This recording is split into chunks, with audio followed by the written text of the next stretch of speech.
session of Unleashing India Global Web Summit series. This series is basically for bringing comfort to the people post-COVID devastation, what we call. And post-COVID, we are talking more from the point of view of last year, March, when COVID really hit. We are not expecting COVID to anywhere disappear. We believe COVID is there as one more body ailment, one more system to be permanently residing, but not with the type of fear, not with the type of downturn in every aspect of life which COVID has brought. Today, we have a very, very interesting session. This is on Indo-German relationship, Indo-German technology and business tie-up. And we have an excellent co-speaker, main speaker, so to say, because what is special about today's speaker? Generally speaking, when we say entrepreneurs, it is a male-dominated system. So there are very few who may be called entrepreneurs among females. Another set who don't go into entrepreneurship are scientists. We will have very few scientists who are entrepreneurs. Here is a person who is a combination of being a woman and a woman scientist who is an entrepreneur. So she really calls the shots by a woman scientist entrepreneur, which is one of the rarest breed, internationally. Even if you go to USA, there are very few women scientists who is an entrepreneur, whether it is India and in Germany also, which from where she is coming from.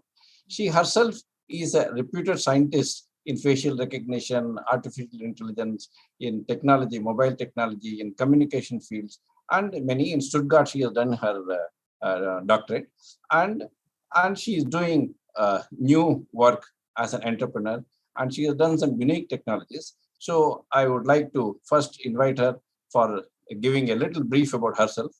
Then this session, I will give a presentation of Indo-German, what we all can hope to achieve. Then she will give more details because she's having very close relationship with India. She has got her own offices in India and doing quite a good work. She has got her own positive and negative things, negative I'll not say, implemental things, which are between the two countries to go to a different dimension. And since I'll be covering it in my presentation, I'll request her to first talk about herself, then my presentation. Her name is Dr. Susanne Gerl, and an eminent scientist and entrepreneur and person who can make really a change in the Indo-German relationship. Dr. Susanne. Okay, thank you very, very much, Dr. Sekhar and Mr. Akram, for inviting me for this platform Policy Times. And thank you, Dr. Sekhar, for the nice introduction. I'm actually a very private person, and then generally I don't speak about myself, but maybe this is a good opportunity to introduce myself and tell a little bit about my life. I'm born and brought up in Munich, Germany. Munich is the third largest city after Berlin and Hamburg, but compared to the cities in India, it only has less than 1.5 million souls. And Berlin, the largest city in Germany, only has 3.5 million souls. So we're not matching the Indian cities at all in that form. So it's a different kind of upbringing. So I was born in the 60s, and I went to school in the 70s and 80s. And then I joined the Technical University of Munich, which is a prestigious university for engineering, physics, computer science, and other technical objects. I just saw that actually they're teaching up 45,000 students per year, which is very amazing. And the students of the Technical University, for example, I mean, just to name a few, is Rudolf Diesel, who invented the automotive for the diesel engine. Then Ernst Ruska, an inventor of the electron microscope. Then Claude Dornier, also who built one of the first aircrafts. Then Heinrich Hertz, everybody knows Hertz, who where the frequency unit is coming from. Then Mr. Messerschmitt, who founded the MBB, Messerschmitt Völko Blohm, which was one of the or is one of the big aircraft companies, which then merged with Airbus. And then also Carl von Linde, who discovered the refrigeration cycle. So that's just to give some feeling. Actually, aircraft building was somehow the spirit around me, because my father was a passionate hobby glider pilot, and even my mother was a glider pilot till I was born. Then she stopped, and both my parents worked in engineering houses in Munich. designing aircrafts and space shuttles. All friends of my parents actually came from the industry. And even one very close friend, Jürgen Thomas, he became even the chief designer of the Airbus A380, the big super Airbus from Airbus. So my mother started her own technical drawing bureau when I was born. And she got her orders mostly from a publishing house. And she was preparing the drawings for engineering books. So engineering, aircraft, this is whatever the stable diet, what I got. I studied computer science because I like mathematics and I like to apply mathematics. So studying mathematics on its own, I thought it is, I wanted to have the application field, so I thought computers is good. And in my studies, I learned that systems are very important, and I started to like to understand systems, whether it's any system, computer system, engineering system, business systems, social and society systems. So it's all, you can break it down into systems. From young, I loved reading. We in Munich have a very good public library for facilities, and I went regularly to pick up books and read, and it taught me a lot. And I also learned that actually with the right attitude, you can learn anything in the world. And even today with Google and all the access to the digital libraries, it's even more easy. So it's up to only the student or the learner to learn what people want to understand. So already in high school, I got very interested in traveling. So when I passed by the railway station, I was very drawn to it, just to jump into any train and just drive. I like adventures. So when I then started studying in the university, I took up a job, part-time job with the Lufthansa. And that gave me the opportunity to travel around the world and to see many places. And I really love traveling. Then I came to India the first time in 1993. So that was just when Manmohan Singh started opening the economy for India. And I also saw the changes of India. So I saw how all cars were black and white only. There were no other colors of cars you could find on the street. And then slowly, now you have all colors you can imagine on the thing. And you have so many different cars, which was not there at that time. I started with a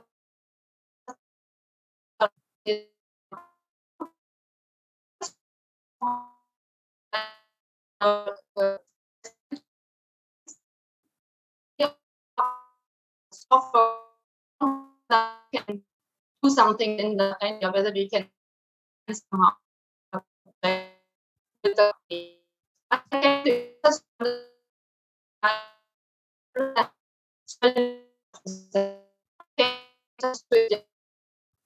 and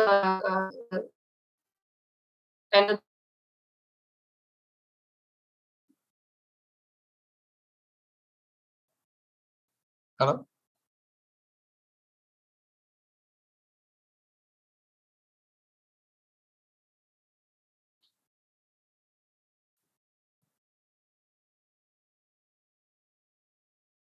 Hello, there seems to be some net problem. Am I here? Yeah, please go ahead. Yes, okay. So in 1997, I started in time to take actually advantage of the YK project in the world. So we got the opportunity to do audits for all Siemens offices outside Germany. And we used obviously Indian manpower to do so. And we also did an audit of Grundig company, the company which made radio sets and TV sets, which is no more and it's been sold, and many other audits. So later we got the opportunity also to bring Giesecke and Devrient, the money people from Germany who print money. They're famous for printing money. They even printed the Indian rupee, and helped them to set up a software company in Pune and a software and development center, which has grown very big and sizable by now. And so 2005, a group of investors, we bought a company in Germany called tecways AG.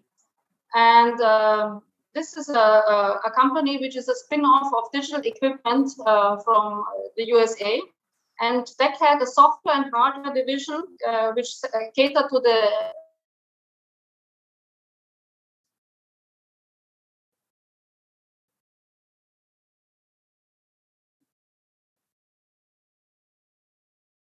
Hello. Okay, we're back. Yeah. So out of Munich, and they have developed mediation systems. That means collecting call data from the switches, billing systems for the telecom space, SIM card authentication systems, and many, many, many other solutions. So by purchasing this company, we inherited lots of telecom customers around the world, inclusive Indosat, Celcom, Malaysia, QTEL, and other places. Unfortunately, we didn't have any foot here in India. So we started.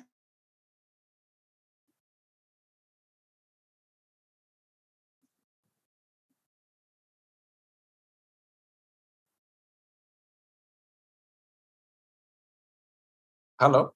We actually started cooperating then with NABARD, and in that time we started looking around, looking into the financial inclusion issues in India, and it was a very, very interesting experience traveling around India under the guidance of NABARD, and to see different the difference between rural and urban India. Urban India obviously is overbanked, and rural India is grossly actually underbanked. And it was very interesting to understand this. Also, it's interesting actually to see the differences, because if you look at Germany, which is a small country compared to India, I mean, it's only, I think, a tenth of its size of India. So India has a host of banks. I mean, it has public sector banks, it has private banks, it has an ocean of cooperative banks, and lots of banks and societies. And on top of it, it has 10,000s of these tax, which are these primary agricultural cooperative societies. Dr. Sekhar, is this working, or is it not? We can hear you, we cannot see you. Oh, okay. You cannot see me. But video is on, I don't know what it is. We cannot see you, but we are able to hear you.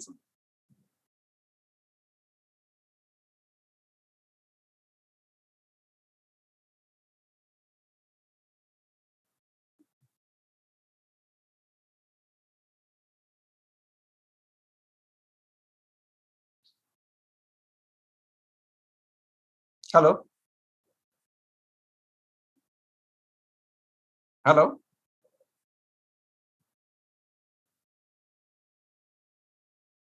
Hello. Hope it's better now. Am I visible and audible? You are audible, but not visible. That I don't understand. We can't see the. We can't see. No, first we could see you. Yeah, now we can see. Now we can. Okay. Okay. Now it's perfect.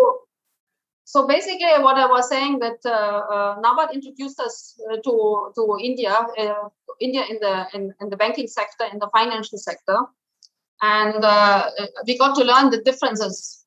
I mean, Germany has maybe it has cooperative banking also, but not in that size, not in that magnitude than you have it in India. And obviously, in Germany, only 20% of the population lives in rural Germany. But in India, you have 70% of the population living in rural India. So the whole distribution is different. So the whole requirements are therefore different also. So, and what was also interesting, even today, you can see at banks that you still have the slogan, computerized bank branch, which is actually quite amusing, because for us, it's almost impossible to imagine that the bank branch is not computerized. And therefore, it actually shows that India is still standing on two legs. One leg, it is in an advanced state, and then one leg, it's in whatever, I wouldn't say Middle Ages, but little archaic in its way.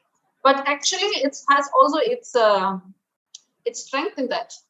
Because if you look at the threats of solar flares disrupting power distribution or electronic devices, actually, I would say the Western nations will be much more affected by such events than India will be, because India knows always how to work around. And also, I mean, India still you can make a bill by writing a bill. In Germany, I don't think people will be capable of falling back onto such simple systems to write a bill and to go ahead with the transaction. So I think in that sense, India is definitely much more stable and geared for such events. So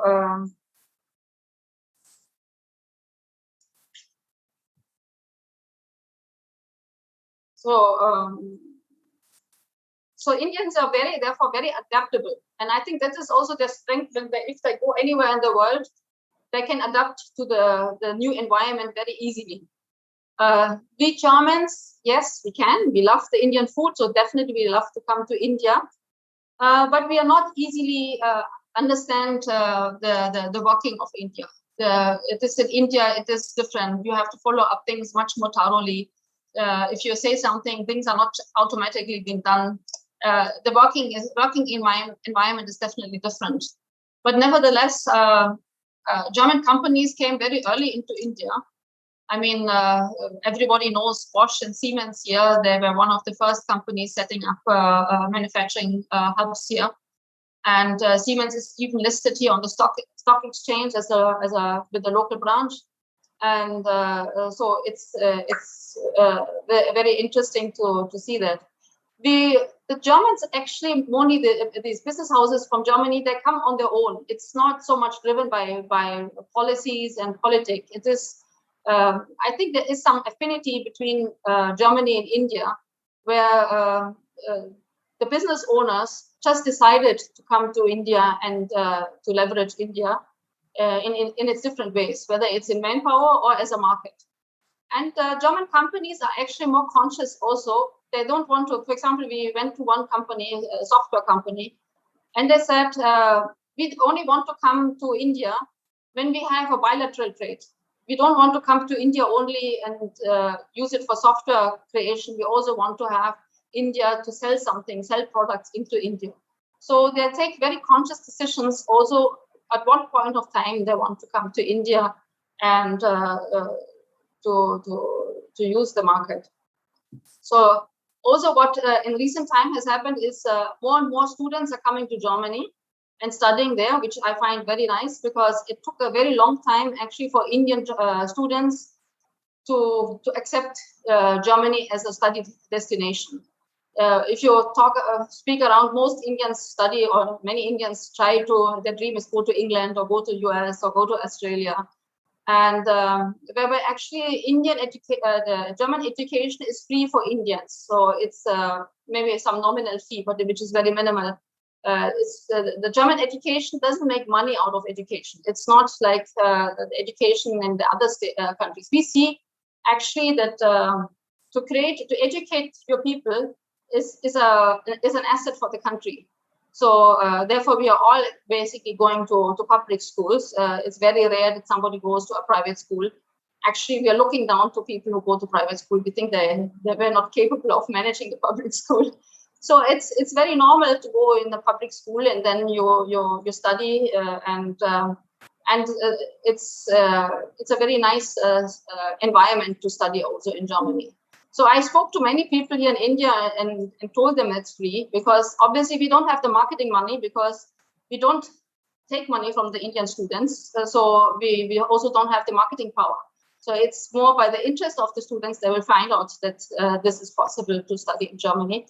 And what I gather is, I think 25,000 students are studying in the moment in Germany, which is a good number now. So I think this is great, because in my opinion, you can change the engineering or the approach of doing business in India by having more exchange. But actually, the exchange should go on both sides. Maybe we should also invite more Germans to study in India to also create there a higher networking actually between India and Germany. So this is basically a short, brief introduction about myself and how I came to India. Maybe I'll talk later, after you have done your presentation, a little bit about the financial inclusion issues here in India. I can outline a little bit the differences and how we find as a German company how to deal with it. And so I give you back the microphone to go ahead with your presentation. Thank you so much. Only one small comment and question. Since both your parents were pilots, I hope you are born on the ground. Yeah, I was born in the ground. Yes, on the ground. Yes, I stand on with both feet on the ground. But nice to have that type of parentage. So now I will go quickly to the presentation. Yes, please.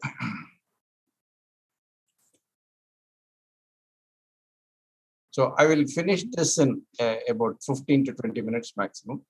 Okay. So that you get.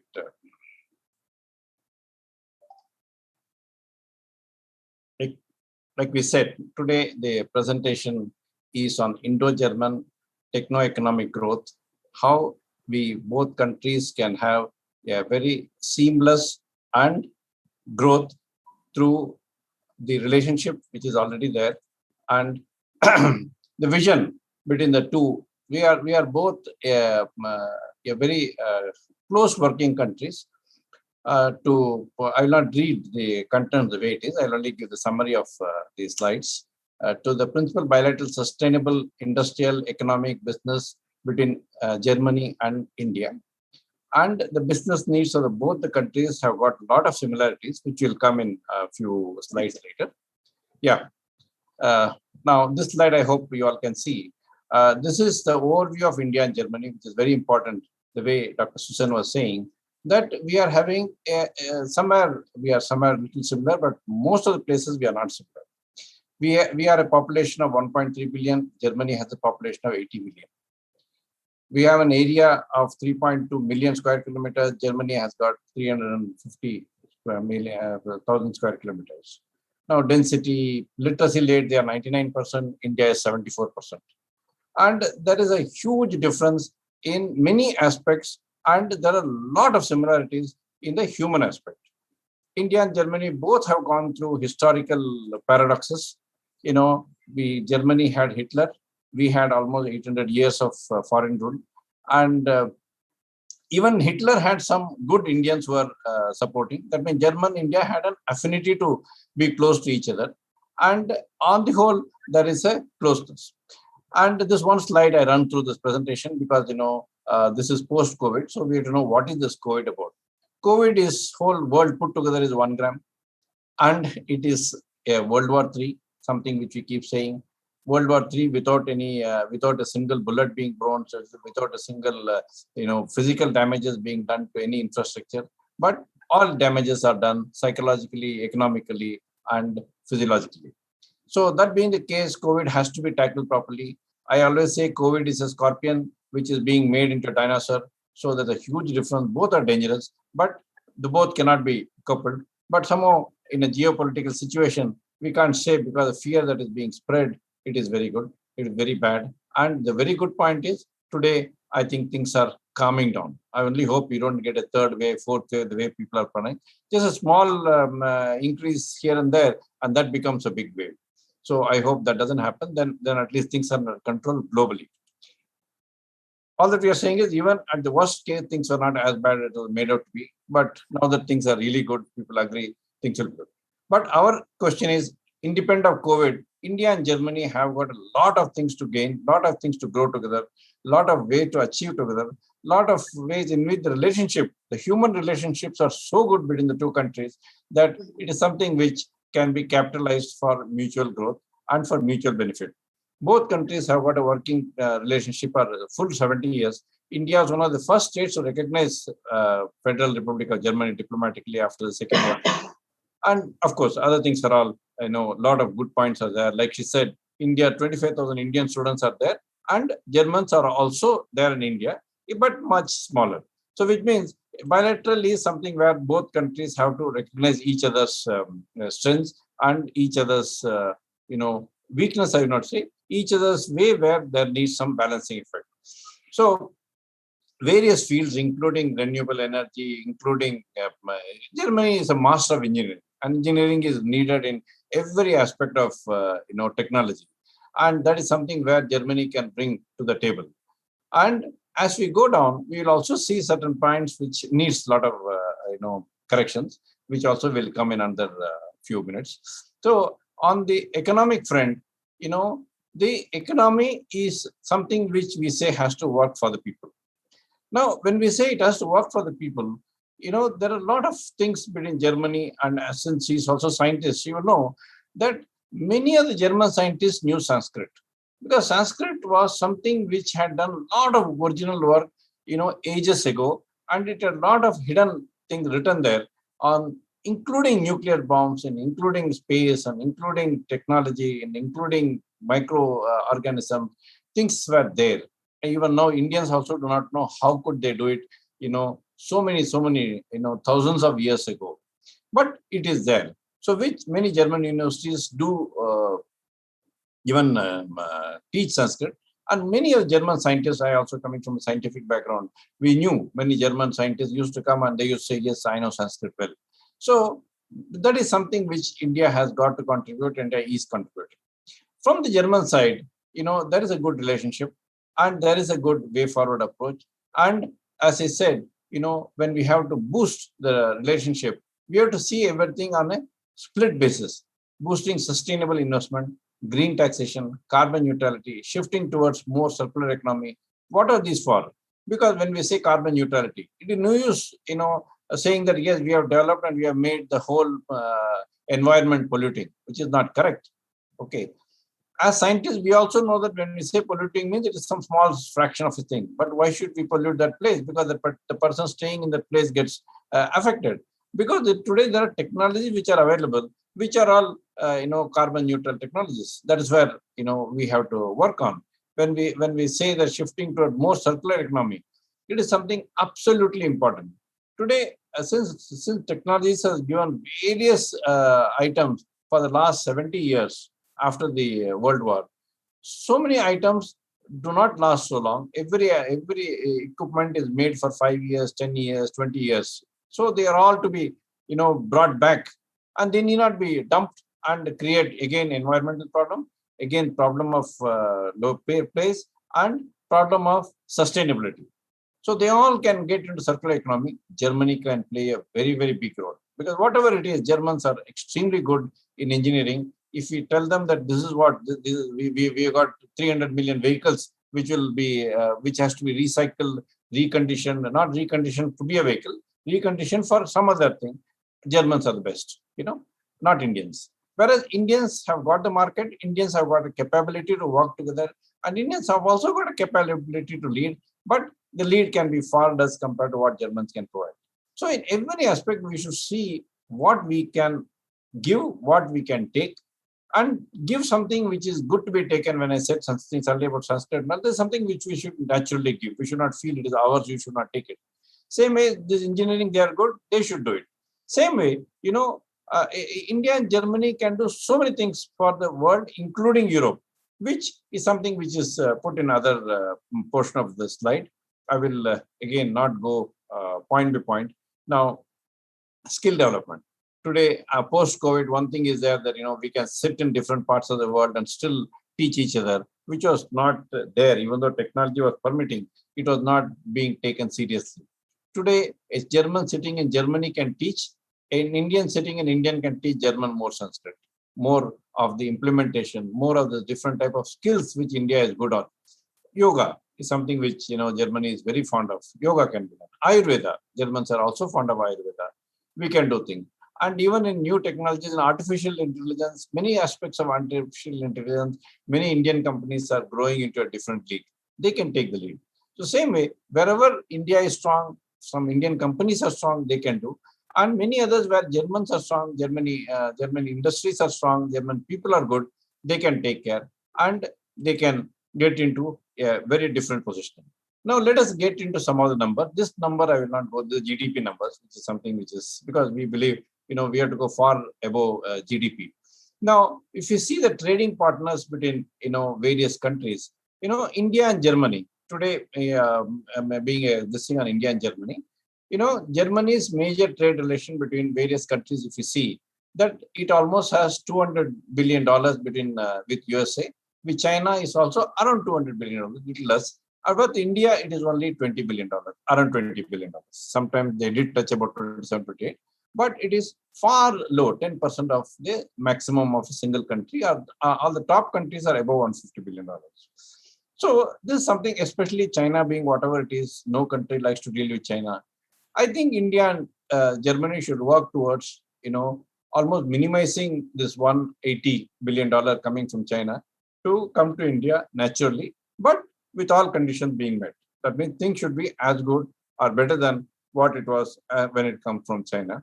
But I'm not talking anything against China, because Chinese are not, because any European I meet today, they say, please do something and get these people out of there, because they're afraid of the main thing. Because India is what I call a soft superpower.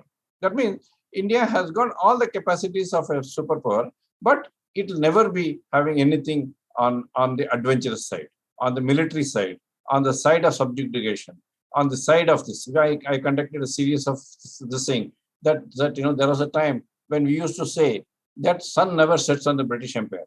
Today we say sun never sets on the overseas Indians. Overseas Indians are everywhere, but they add value. Like she rightly said, when 25,000 students come to Germany to read, they are welcome. They are a commodity which does something good for the country, good for the place of stay. So taking this slide little, I think I'm not talking of replacing anything except China, because it is voluntarily addition of most of the European countries to see how India can replace China. In other places, let it be the addition. If even whatever USA is giving, if through India it can give more and India also can gain, then I'm talking in terms of almost $20 billion going to $200 billion, which is highly optimistic.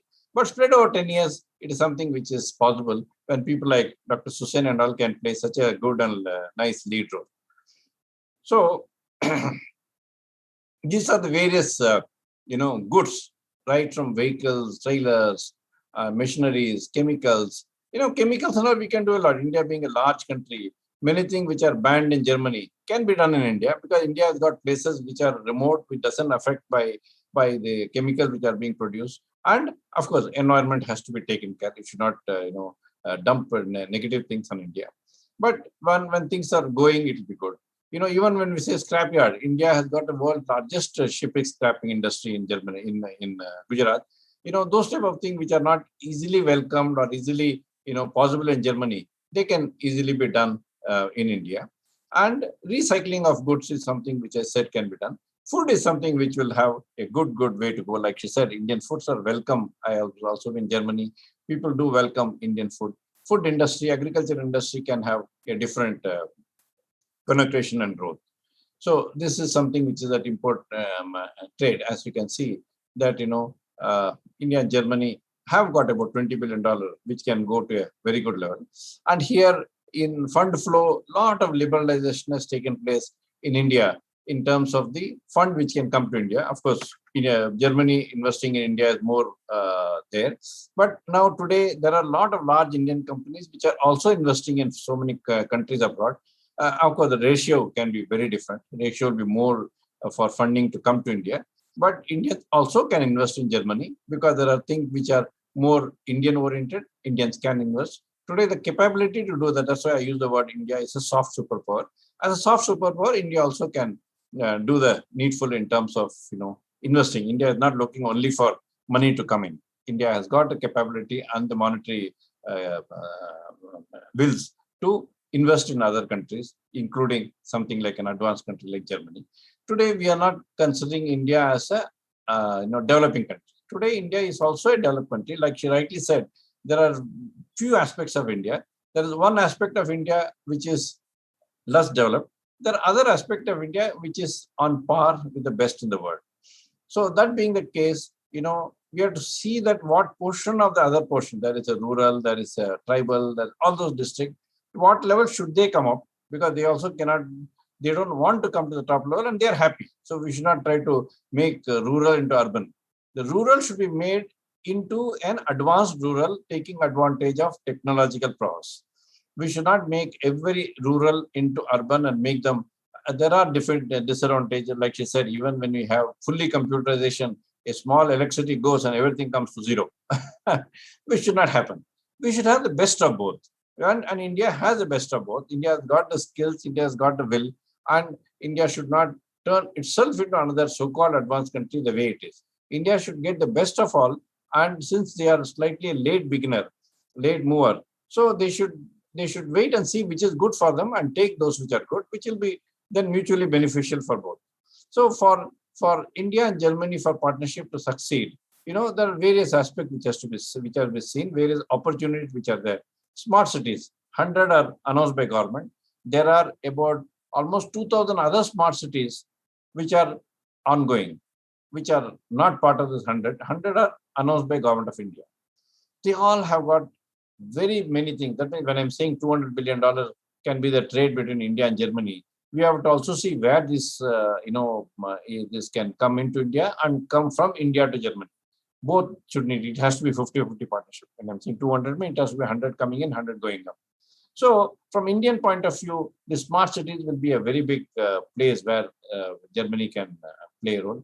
Then railways is going in for massive upgradation, being a country where, every day the number of people traveling in railways are all in millions and millions and millions. Almost 60-70 million people travel in trains only. Then there is, of course, Sagarmala and some projects by name, which is more of a blue economy type, where water-based economy is taking care. There is a requirement. Then there is renewable energy, which India has promised the world that it will have renewable energy, and it is going to be almost promised to be the top in the world because of the user base which is there. Housing is something, being a population of 1.3 billion, even if you take 1:2, 1:4, even if 4 people are going to be in one house, almost 300 million is the minimum which houses which are required. Today, hardly it is 80-90. So there is a housing requirement.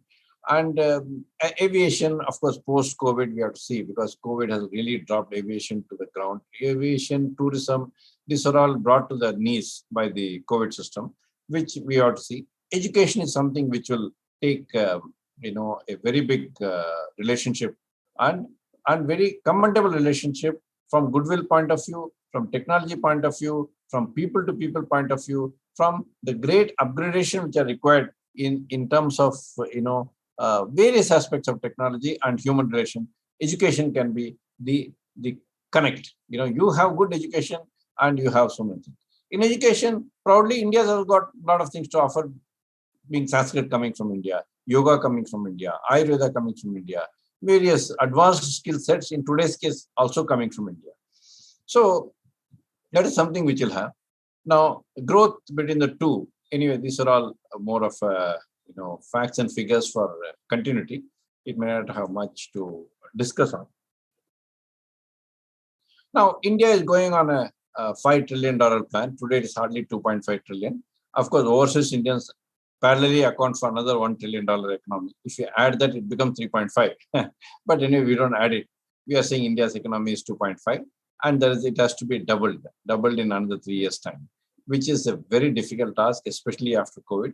But India has kept the number on. Maybe it will get delayed by a year or so because of the COVID. But it is going on a massive plans for upgradation of various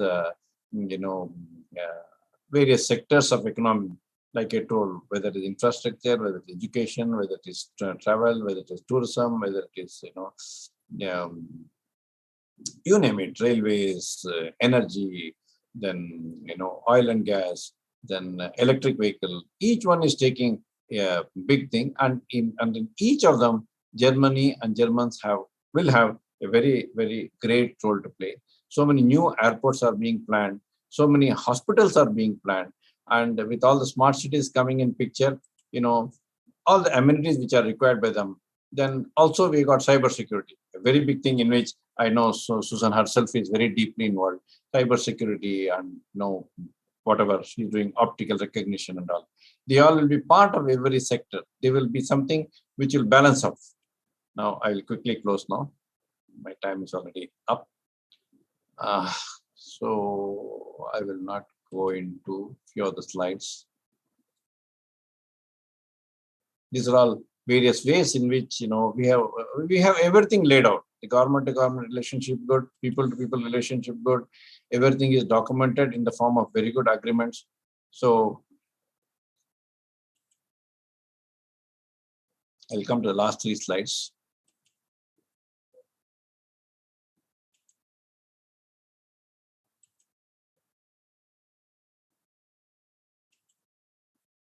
This is all the academic exchange. So we are talking of a huge plan between India and Germany. In all these things, there is a system called doctrine called secured governance, which can play a very, very big role. Secured governance is for self-sustained growth of economy. This is something by which through valuation method, whenever any technology items, in Germany is very famous for technology, any technology item comes, it brings a huge value benefit to the place itself. And that value benefit is taken advantage of, and so that the value itself comes nearly free, which means there is an investment, but investment has got a committed return on investment, which is what secured governance. That means the road is made, road gives huge value around the road, and the value brings the road itself free. That is what is the, very crudely speaking, the definition. And this is achieved through harnessing untapped potential. We cannot make anything anywhere and say that value should come. Then achieving growth of convergence of multiple sectors have to come in picture. Infrastructure development with minimal government investment, because when you look for government investment, things don't happen fast. Then setting hubs, mini hubs, nano hubs, everywhere based on this. And this is the way the fund flow takes place. So this can go right from a small project to the largest project. This is covering one of the world's largest project is 24 smart cities being built across one super highway, which is going through the secured governance route and going through very successfully. So that being the case, coming to the final slide. Yes, the final slide. We are dreaming, so to say, of huge jump between India and Germany. We are talking of almost Indian-German relationship going from 20 billion to more than 200 billion. And with the good employment potential of almost 20 million people between the two countries, almost 10 each in million people employment, new employment by this particular skill. And along with this, we also would like to emphasize that everywhere we have to see happiness index. GDP alone does not define a country's growth, a relationship growth. We have to have happiness index as number 1 compared to GDP. GDP will automatically grow. So that is what is, with skill development and with taking care of persons to the last mile, happiness index has to be seen. So with that, I come to the last slide and conclude. Now I would welcome Madam for the second portion of the talk. Dr. Okay. No, it was very nice listening to you. It was very big glance over all the points and very interesting. Actually, you pointed out that China is a major trading partner for Germany. And I have to tell you, actually, in the 90s, it started that Indian government and local governments were pushing more and more delegations to go to China and to set up facilities there. That was not happening with India. The reason may be also because India was not so developed in that sense. Power distribution was not easily available everywhere. Road system were not as good. I mean, lots of things have changed over the last 30 years, which brought lots of make it much more convenient actually to take advantage of it. I mean, even drinking water was, when I traveled in '93, it was not easy to get drinking water, bottled water. In some places, and especially as a foreigner, you want to be careful that you don't get the wrong water, and you also don't know, you can't distinguish, to go by the bottled water. So it was not easy to get that. So that all has changed. I think the biggest change, actually, what brought India on the map and then brought it towards industrialization was actually the drop of telecommunication costs. Very true.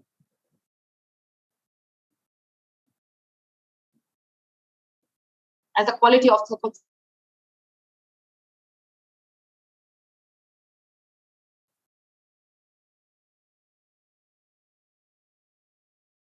Hello. Hello. Telecommunication taking place between India. Yes, hello. No, we couldn't hear you. Last sentence. Oh, you could not hear. I said, actually, telecommunication systems, the drop of cost of telecommunication systems, and also the quality, that had brought out the best for India. Right. Because suddenly Indians who are all educated, you have brilliant accountants, you have brilliant business managers, all that was suddenly accessible. You could make KPOs, knowledge business centers where Indians can do whatever, looking to the taxation of the whole country and do the taxation for companies. And that is happening in a big way. So I think that is one thing. But one thing to the policy making is also, for example, if you look at Ayurveda, the Germans love Ayurveda. Lots of Germans are coming to India or Sri Lanka to take advantage of Ayurvedic treatments. The problem is it's not easy to move Ayurveda to Germany. And I think there actually politics could play a role, because you need to create a legal framework for Ayurveda. The legal framework in the rest of the world doesn't exist. It is only these countries like India, Sri Lanka, and some surrounding countries where you have this alternative medicine supported by politics. And that is very important. Actually, I think I told you the story that my father, he had macular degeneration, which is where you go slowly blind. So actually, I took him to India. I brought him to a place in Kerala, which is specialized particularly for eye diseases from the point of Ayurveda. And he stayed there for 3 weeks and he got cured. In that sense, the whole disease got arrested. And otherwise, he would have gone just blind over a very short time.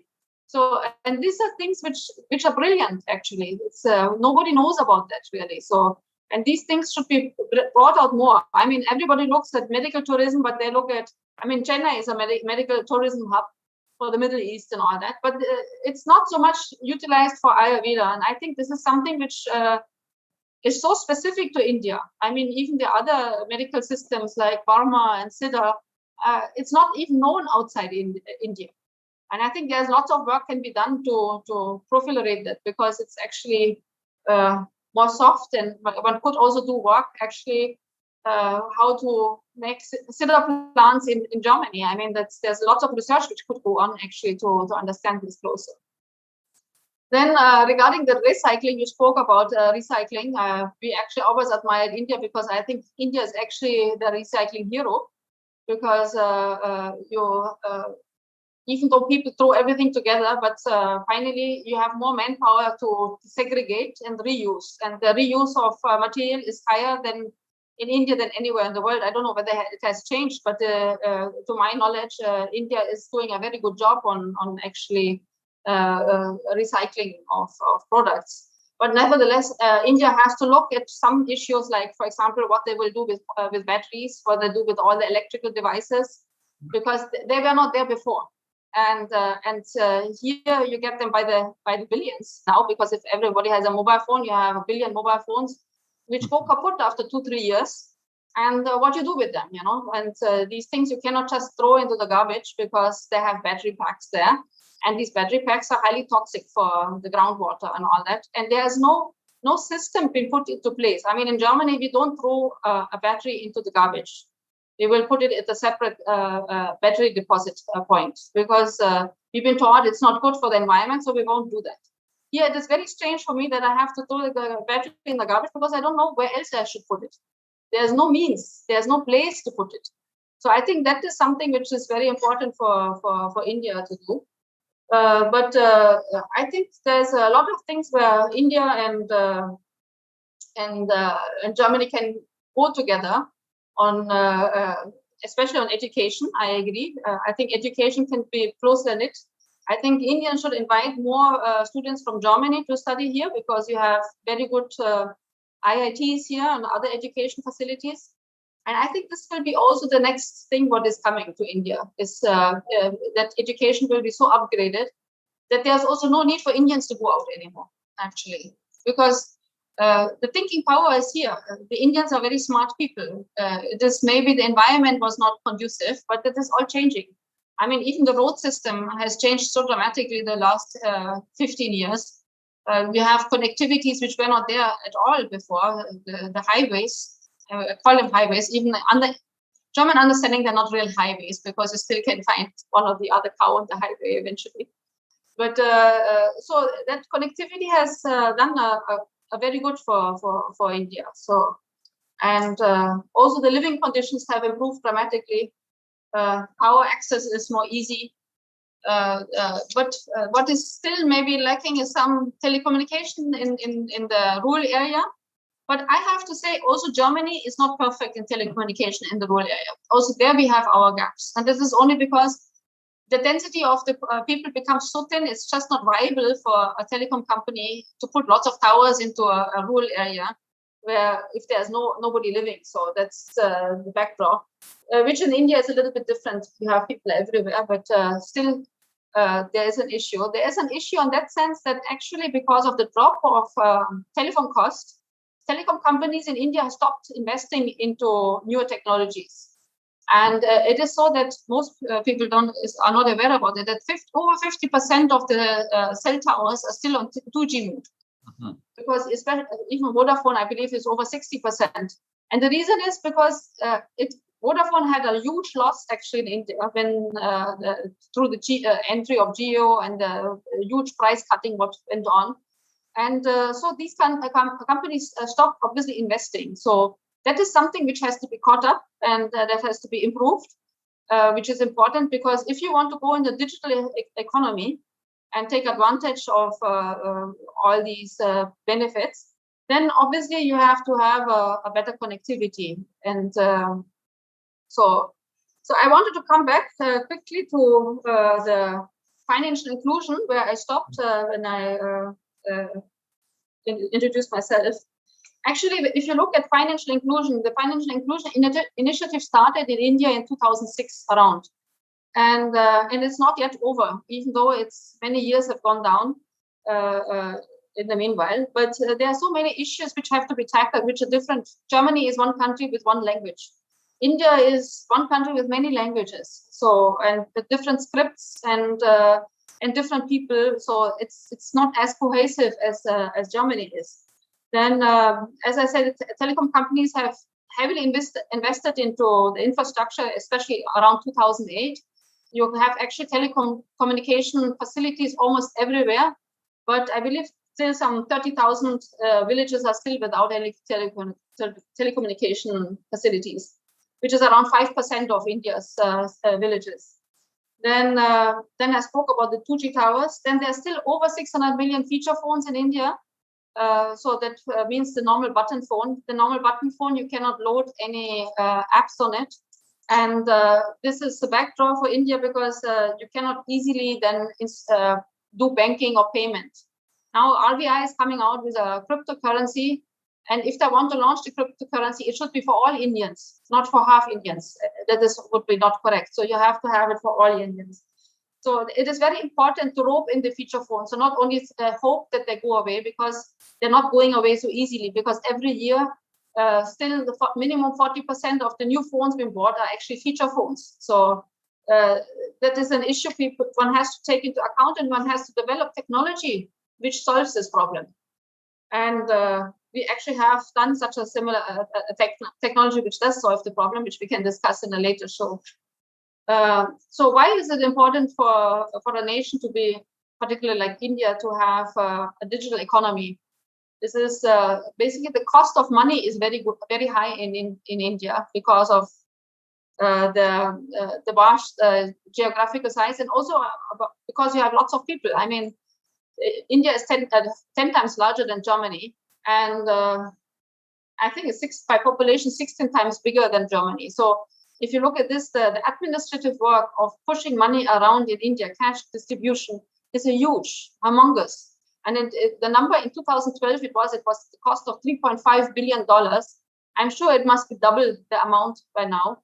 And this is something which is not required to do. Then the other issue is physical cash always moves back into the cities. So you can never stop pushing money into rural India. It is always a shortage of money in rural India. And this shortage of money in rural India is hampering business, because then people cannot buy things. People have to, I mean, imagine if you have a digital economy, you can take your money from your bank account instantly. You don't have to go to the bank and move it, which Indians are doing now in the cities, but Indians in rural India, which have the longest distance to go to the bank, are still falling short in that. So that is a very important thing. Then the other thing is that counting of money also takes a huge manpower here in India. So the constant counting and the redistribution of the money, and these not very productive tasks can be moved actually into educating people more on financial means, because today the Indians in rural India are not knowing exactly how they can utilize the money and how they can use an application, how they can do internet banking. There's not enough done in actually educating them on these things. And so I see a huge change in banking. I see that the people who are in the front desk today serving the customer will have to move back into call centers and more service the customer actually through the call center, and so that people are not required to come to the branch, which also will reduce the cost for banks to maintain themselves, and and the people will hopefully get more time and more money. And I hope also that India will make the right decisions, that Indians can become richer, but at the same time giving them also more leisure time, because leisure time is very important to create culture. And we are all industrial nations now in the West, and what falls down in an industrial nation is actually culture. And I hope we all have to correct this. We actually have to give people more money. It sounds very socialistic, but it's not socialistic. Actually, it's a change of how we see the world. And at the same time, because we are creating more and more systems. I mean, you spoke about artificial intelligence, robotics. So actually, humans don't have to work so much anymore. And we should take advantage of it to do more creative items which computers cannot do. They cannot invent something. They cannot paint something because they don't have emotions, you know. So I mean, that's, I think, is my closing word. So I think that is where we have to go to, both nations. Hello. I'm giving back to you, Dr. Sekhar. Yeah, thank you.